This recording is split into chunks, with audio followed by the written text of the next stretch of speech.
대한민국의 최대 항구로 유명세를 떨치고 있는 부산항 여객터미널. 아름다운 야경이 펼쳐지고 있는 부산항으로 정장을 차려입은 한 외국인 무리가 보이는데요. 배를 타려는 듯 큰 여행 가방까지 들고 온 그들은 어째서인지 부산항 여객터미널 내부로 들어오자 발걸음을 멈추고 당황한 표정을 짓는데요. 심지어 한 외국인 여성은 어딘가로 전화를 걸더니 제발 모든 일정을 취소해달라며 울부짖기까지 합니다. 과연 외국인 무리는 부산항 항구터미널에서 무슨 일을 겪은 것일까요? 안녕하세요. 저는 이탈리아의 변호사, 법무법인 로펌에서 일을 하고 있는 아벨이라고 합니다. 저는 얼마 전 부산 백스코에서 열리는 글로벌 법무법인 학회에 참석하기 위해 저희 법무법인 변호사 동료들과 함께 부산을 방문하게 되었는데요. 사실 저는 부산을 경험하기 전 이미 서울이라는 도시는 한번 경험해 본 상태였지만 두 번째로 겪은 한국의 도시인 부산은 서울과는 완전히 다른 매력을 가지고 있었습니다. 특히나 한국을 처음 방문하는 법무법인 동료였던 줄리아는 부산에 도착하자마자 한국이 이런 나라인 줄 몰랐다면서 모든 법무법인 학회 일정을 취소하기까지 했는데요. 부산에 처음 도착하고 제일 당황했던 건 길거리 곳곳에 이탈리아에서는 전혀 보지 못한 시설들과 서비스가 제공되고 있었기 때문입니다. 특히나 제일 당황스러웠던 건 부산의 공항에 도착하자마자 탑승했던 공항 리무진 버스였는데요. 한국에 오기 전 이미 부산에서 외국인 변호사로 근무하고 있던 저희 법무법인 동료는 공항에 도착하면 곧바로 부산 도심 내부로 이동시켜주는 리무진 버스 서비스를 신청해 놓겠다면서 알 수 없는 말을 했고 저는 처음에 이 말을 이해하지 못했습니다. 보통 리무진이라고 하면 고급화되어 있는 비싼 시스템인데 어떻게 이런 차량이 버스로 이용되고 있다는 걸까라는 궁금증이 생겼는데 실제로 한국의 김해공항 터미널에 도착한 저와 법무법인 변호사 동료들은 큰 충격을 받고 말았는데요. 그곳에는 한눈에 봐도 비싸 보이는 리무진 버스가 저희를 기다리고 있었고 심지어 버스 내부에는 각종 영화와 OTT 프로그램을 시청할 수 있는 스크린 TV까지 설치되어 있었죠. 하지만 그 중에서도 가장 압권이었던 것은 각 좌석 내부의 하단에 미니 냉장고가 설치되어 있었고 그 안에 시원한 음료수들이 있었다는 사실입니다. 한국이 다소 가난한 나라라고 생각했던 로펌 동료 줄리아는 공항에 리무진 버스를 보자마자 지금 영화 촬영을 하는 것이 아니냐며 기겁했고 실제로 버스에 탑승하고 난 뒤에는 공항에 이런 버스가 돌아다녀도 아무도 훔쳐가지 않는 한국의 치안에 또 한 번 놀라워하더군요. 이미 유럽권에서는 범죄의 나라로 알려진 저의 출생지 이탈리아에서는 아무리 돈이 많은 부자라도 비싼 승용차를 타고 다니면 일부러 그것을 노리고 훔쳐가는 것이 일상이라 모두가 돈이 있다는 표시를 내지 않는데 한국은 비싼 리무진 버스가 공용 서비스로 제공되고 있는 것도 모자라 공항 이용객 누구나 편하게 이용할 수 있었습니다. 이러한 사소한 이유에서 저희 법무법인 변호사 동료들은 왜 그동안 많은 사건 피해자들이 사건이 종료되면 한국으로 이민을 가겠다고 말을 했는지 이해가 되었고 실제로 마주한 한국은 너무나 안전하다 못해 살기에도 천국과도 같은 나라였어요. 또한 이처럼 치안이 안전하다 보니 한국의 길거리에는 이탈리아에서는 보기 드문 시스템들이 상당히 많았는데요. 특히나 무인 키오스크를 이용해 버스카드를 충전할 수 있는 시스템은 물론 저와 동료들이 제일 놀랐던 것은 바로 무인 시스템으로 라면을 먹을 수 있는 라면 자판기였습니다. 김해공항 공원에 설치되어 있던 라면 자판기는 신기하게도 라면을 먹은 그릇을 곧바로 처리할 수 있는 자동 세척 시스템도 있었고 놀랍게도 그곳에서는 물을 마음대로 사용할 수 있더군요. 반면 이탈리아에서는 현재 물값이 너무 비싸서 다른 집의 물탱크를 훔쳐가는 범죄의 사고가 매우 빈번하게 발생하는데 한국은 물이 얼마나 많은 것인지 누구나 편하게 세척 시스템을 사용할 수 있었습니다. 공원에 앉아 평화롭게 라면을 먹는 것은 오직 한국이기에 가능한 최신식 시스템인 것 같았고 심지어 공원의 내부에 그 어떤 노숙자도 보이지 않고 굉장히 잘 관리가 되어 있어서 한국인들이 그저 부러울 따름이었죠. 이탈리아에서 변호사 법무법인으로 근무하는 저와 동료들은 하루에도 몇 번씩 많은 피해자와 범죄자들을 대하는데 그들 대부분이 심각한 이탈리아의 경제적 문제로 제대로 씻지 못하고 먹지 못하는 공통점을 가지고 있는데 이상하게도 한국은 그저 평범한 공공시설들이 너무나 깨끗한 것도 모자라 사람들의 삶의 수준이 이탈리아인의 평균을 훨씬 넘어선 것처럼 보였습니다. 아주 짧게 서울을 경험했었을 때에도 높은 빌딩의 건물들을 보고 큰 충격을 받았었던 저는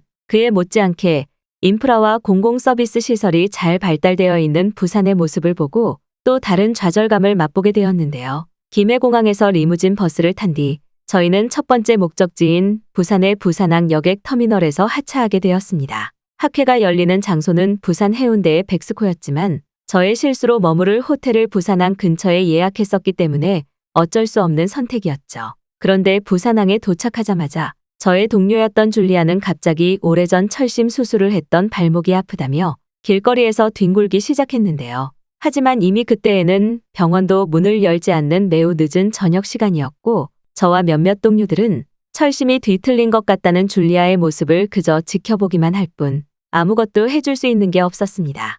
이탈리아에서는 저녁 6시가 넘어서 몸이 아프면 그저 아무것도 하지 않고 다음날 병원 문이 열기를 기다리는 것이 보통의 상식이기에 저와 동료들은 발목 통증을 호소하는 줄리아를 업고 호텔로 가는 행동밖에는 할 수 있는 것이 없었죠. 그런데 줄리아를 업으려던 바로 그 순간 부산항에 이름이 적힌 근무복을 입고 있던 한국인 청년이 다가오더니 혹시 사람이 아픈 것이 아니냐며 항구 내부에 응급실이 있으니 지금 빨리 이용하러 가라는 알 수 없는 조언을 해줬는데요. 상식적으로 배가 다니는 항구 내부에 응급실이 있다는 말을 믿을 수 없던 저와 동료들은 아무리 한국이 격이 다른 선진국이라도 무슨 항구에 병원이 있냐며 손사래를 쳤는데 고통을 호소하던 줄리아는 너무 아파서 참을 수 없으니 일단 터미널 내부로 가보자고 난리를 치기 시작했습니다. 그런데 눈앞에 있던 부산항 내부 여객 터미널로 들어간 저와 동료들은 들어가자마자 눈이 휘둥그레지고 말았는데요. 그저 단순한 항구 탑승 여객 터미널이라고 생각하기만 했었는데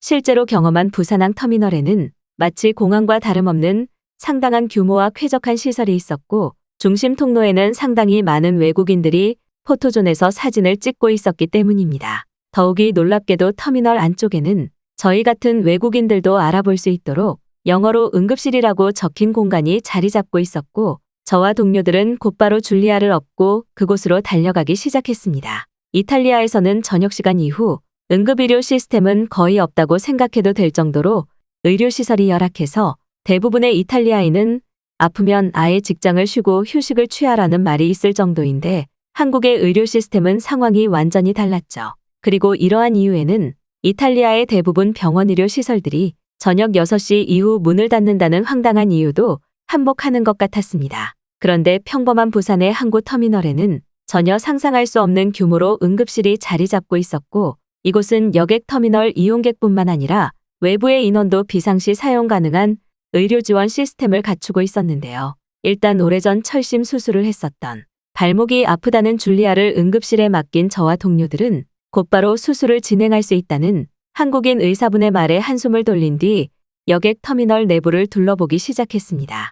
다행스럽게도 부산항 터미널의 응급실 의사분은 1시간 정도의 간단한 수술만 하면 철심 제거나 위치 이동 수술이 가능할 것 같다면서 조금만 기다려달라고 했고 외국인 여행보험으로도 어느 정도 의료비 지원이 되는 엄청난 시스템이 갖추어져 있었죠. 그런데 진짜 놀라움은 바로 부산항 터미널 내부를 살펴보기 시작했을 때였습니다. 이탈리아와 같은 유럽권의 나라들에서는 보통 그 나라의 얼굴이라고 할 수 있는 거대한 공항에만 모든 시설을 몰아넣고 그나마 깨끗하게 관리하기 위해 노력하는데 놀랍게도 한국의 항구는 저희 이탈리아의 공항보다 더욱 큰 시스템과 쾌적함을 가지고 있었는데요. 그리고 충격적인 것은 항구의 터미널뿐인 그 시설 내부에 매우 다양한 커뮤니티 시설들이 자리 잡고 운영되고 있었다는 사실입니다. 앞서 줄리아를 맡겼었던 응급실 센터는 물론 항구 터미널 내부에는 간단하게 휴식을 취할 수 있는 수면시설과 운동시설, 심지어는 샤워까지 가능한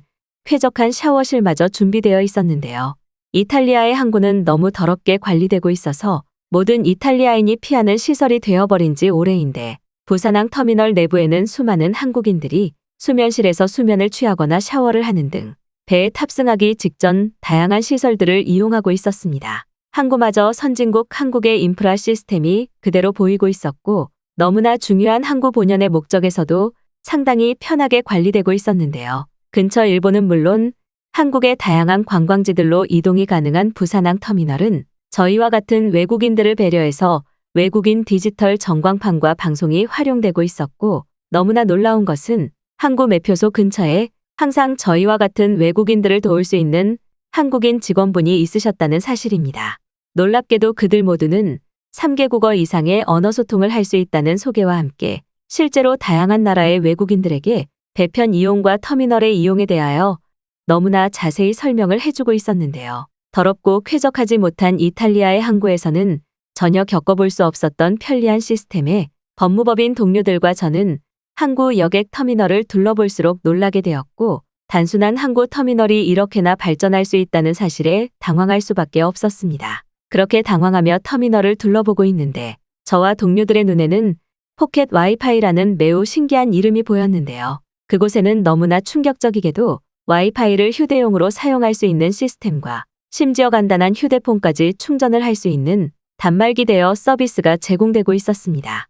더군다나 배편을 이용하는 승객들은 그 누구라도 저렴한 비용으로 포켓 와이파이 서비스를 이용할 수 있었고, 실제로 다양한 외국인들이 이미 포켓 와이파이 가게에서 대여를 위한 줄을 기다리고 있더군요.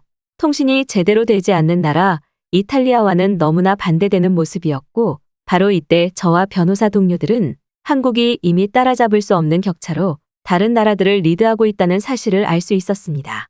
이탈리아뿐만 아니라 대부분의 유럽권 나라들은 그 나라에서조차 제대로 통신이 이루어지지 않아 전화 통화가 되지 않을 때도 많은데, 한국은 그 어느 곳에서라도 휴대폰을 자유롭게 이용할 수 있는 공용 와이파이 시설은 물론 바다 위에서까지 와이파이를 이용하기 위한 포켓 서비스라는 놀라운 기술이 서비스로 제공되고 있었죠.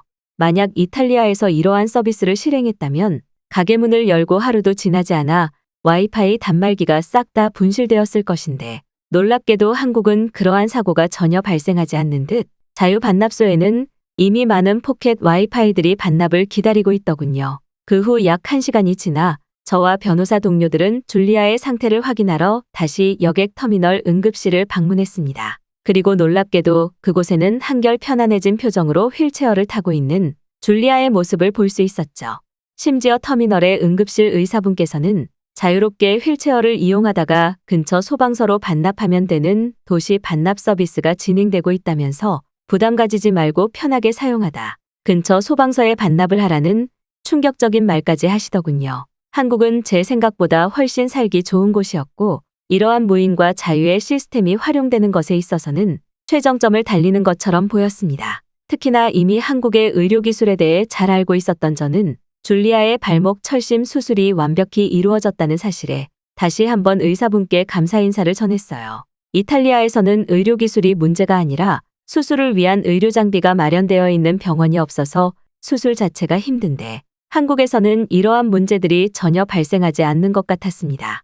특히나 아프면 언제 어디서나 치료를 받을 수 있다는 사실은 왜 지금까지 불편한 나라인 이탈리아에서 살았을까라는 미련한 생각마저 들기도 했는데요. 자신의 발목이 한결 편해졌다며 말하는 줄리아도 한국이 이렇게 편하고 여행자들을 위한 나라인 줄은 전혀 몰랐다면서 잠깐 둘러봐도 보이는 여객 터미널의 커뮤니티 시설들에 당황하는 반응을 보이기도 했습니다. 그 후 배가 고팠던 저와 법무법인 동료들은 터미널 끝쪽에 있던 식당에 방문하게 되었는데요. 그런데 놀랍게도 터미널 내부의 식당은 평범한 식당이 아니었습니다. 이제 배를 타고 떠나는 단순한 항구의 식당에 불과했지만, 그곳에는 마치 이탈리아의 호텔 뷔페와 다름없는 고급 한식들이 펼쳐져 있었는데요. 매우 놀라운 사실은 대부분의 이용객들이 외국인이었다는 사실과 그들이 먹고 있는 음식들이 한국의 전통 음식들인 한식이었다는 사실입니다. 실제 제대로 된 한식을 먹어본 것은 이번이 처음이었는데, 한식은 속이 편하면서도 맛이 아주 좋았는데요.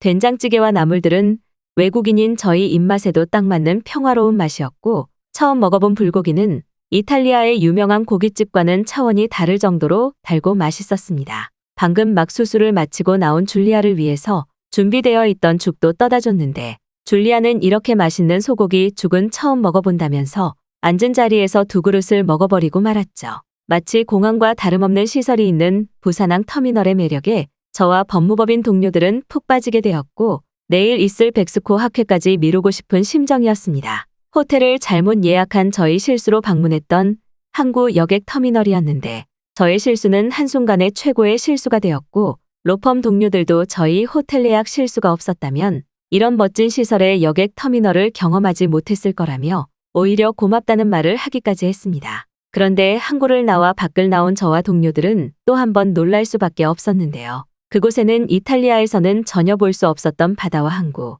그리고 공원이 합쳐진 매우 특이한 수상공원이 펼쳐져 있었고, 공원 중간마다 휴대폰을 충전할 수 있는 시설까지 준비되어 있었습니다. 아름다운 모양의 다리는 바다와 연결되어 있는 강을 가로지르고 있었고 야경이 매우 멋진 공원이었는데요. 이탈리아에서는 저녁 시간이 되면 대부분 공원들은 범죄 조직들의 거래 장소로 사용되고 있는데 놀랍게도 한국은 공원 그 자체의 매력을 충분히 즐길 수 있도록 야간 조명과 레이저 분수까지 진행되고 있었고 그 속에는 다양한 한국인들과 외국인들이 여유를 즐기고 있었습니다. 한국에 도착하고 몇 시간도 되지 않았지만 저는 한국에서 살면 어떨까라는 생각이 들기도 했는데요. 멕시코에서의 모든 법무법인 학회가 끝나고 다시 이탈리아로 돌아와 로펌 업무를 보고 있는 상태이지만 아직도 저는 종종 한국 여객 터미널에서의 신기했던 추억이 떠오르고는 하네요.